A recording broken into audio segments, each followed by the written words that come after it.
काय सांगणार रेकॉर्ड तुम्हाला करते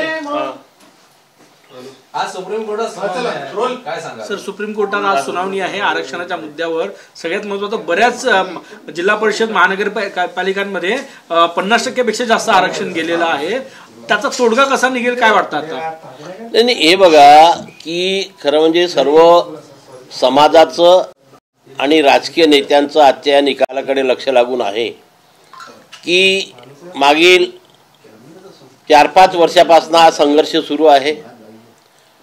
मागच्या वेळेस सुद्धा सर्वोच्च न्यायालयामध्ये हे प्रकरण गाजलं होतं आणि तेव्हा सर्वोच्च न्यायालयाने शेवटी सांगितलं होतं की ट्रिपल टेस्ट करा आणि 50%च्या आतमध्ये आरक्षण द्या. आणि म्हणून आपल्याला माहीत असेल की तेव्हा महाराष्ट्रातील अनेक जिल्हा परिषदमधील सदस्यांचं सभासदत्व रद्द झालं होतं आणि नव्याने निवडणुका घ्याव्या लागल्या होत्या. आणि त्यानंतर अनेक दिवसानंतर आता स्थानिक स्वराज्य संस्थांच्या निवडणुका घेण्याकरता सर्वोच्च न्यायालयाने परवानगी दिली. आणि ती परवानगी देतानाच सर्वोच्च न्यायालयाने असं म्हटलं आहे की 2022च्या पूर्वी जी पद्धत होती त्याप्रमाणे ह्या स्थानिक स्वराज्य संस्थांच्या निवडणुका घेण्यात याव्या. 2022च्या पूर्वी या महाराष्ट्रात ओबीसीला 27% आरक्षण राजकारणामध्ये होतं आणि म्हणून त्या 27% आरक्षणाप्रमाणे या निवडणुका घेण्याचं महाराष्ट्र शासनाने घोषित केलं. जेव्हा सर्वोच्च न्यायालयाचा हा निर्णय आला होता तेव्हा आम्ही सर्व मंडळी ओबीसीची सर्व हितचिंतक कार्यकर्ते खुश होतो की त्याला आपलं 27% आरक्षण हे राहिलेलं आहे, वाचलेलं आहे आणि आता 27% प्रतिनिधित्व आपल्याला सर्व स्थानिक स्वराज्य संस्थांमध्ये मिळणार आहे.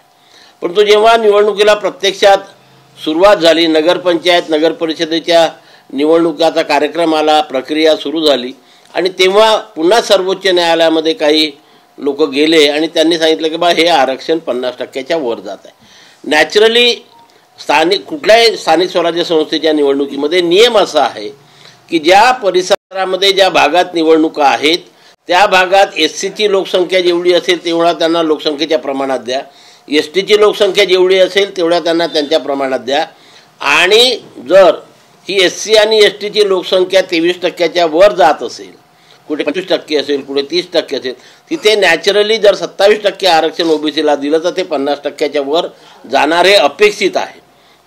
आणि म्हणून आता हे जे 50% जाणार आहे हे आज सर्वोच्च न्यायालय काय निर्णय देते याच्याकडे आहे. त्यांनी जर म्हटलं 50%च्या आत ओबीसीला आरक्षण देऊन ह्या निवडणुका घ्या तर नक्कीच या महाराष्ट्रामध्ये अनेक ओबीसी राजकीय कार्यकर्त्यांचं नुकसान होणार आहे, त्यांची संधी जाणार आहे. म्हणजे उदाहरण आमच्या नागपूर महानगरपालिकेचं घेतलं तर एका महानगरपालिकेमध्ये 7 ते 8 जागा कमी होणार आहे. अशा प्रकारे म्हणजे 29 महानगरपालिका, 274 नगरपरिषदा, नगरपंचायत, जिल्हा परिषद, पंचायत समिती, ग्रामपंचायत या सर्वांचा आढावा जर आपण घेतला तर हजारो ओबीसीच्या राजकीय कार्यकर्त्यांचं नुकसान जर अशा प्रकारे निकाल आला तर होणार आहे. त्याचं फार मोठं नुकसान ओबीसी समाजाला सहन करावं लागणार आहे. तुम्ही तर स्वतःहूनच याचिका करणार होते की कुठेतरी ओबीसीच्या कोट्यातल्या जागा कमी मिळाल्या. आता जर का सर्वोच्च न्यायालयाने ओबीसीचं आरक्षण कमी केलं तर तुम्ही पुनर्विचार याचिका टाकण्याचा काही विचार कराल का? नाही, सर्वोच्च न्यायालयाने एकदा नाही, कारण वारंवार याच्यावरती पिटिशन झालेले आहे, चर्चा, त्याच्यामुळे त्याच्यावरती पुनर्विचार याचिका टाकण्याचा कुठलाही विचार आमचा नाही. पण मी जे म्हणजे उच्च न्यायालयामध्ये टाकणार करतो की 27%चं कॅल्क्युलेशन जर तो फ्रॅक्शनमध्ये आलं आणि तो फ्रॅक्शन 0.50 पेक्षा जास्त असेल तर गणितीय नियमाप्रमाणे वरची जागा पकडून तेवढ्या जागा आरक्षित करायला पाहिजे. परंतु SC ST आणि महिलांच्या बाबतीमध्ये 0.50 पेक्षा जास्त येत असेल तर मात्र त्याचा आकडा घेतला जातो. परंतु ओबीसीच्या बाबतीमध्ये तो इग्नोर करावा असा राज्य सरकार निवडणूक आयोगाचा तो आदेश आहे आणि त्याच्यामुळे त्याला आम्ही चॅलेंज केलेला आहे. आज बहुतेक ती आमची पिटिशन हायकोर्टामध्ये दाखल होईल आणि त्याच्यावरती आम्ही भांडणारच आहोत.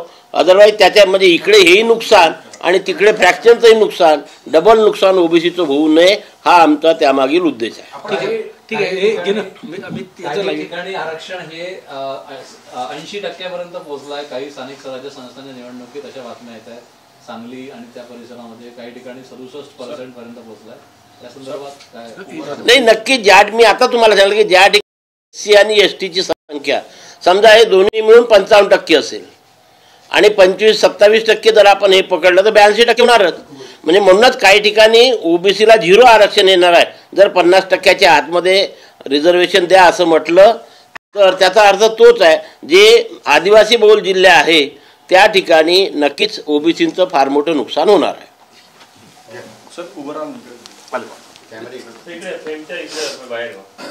फ्रेम नका दिवसाची चालू राहते. एक मिनिट स्टॉप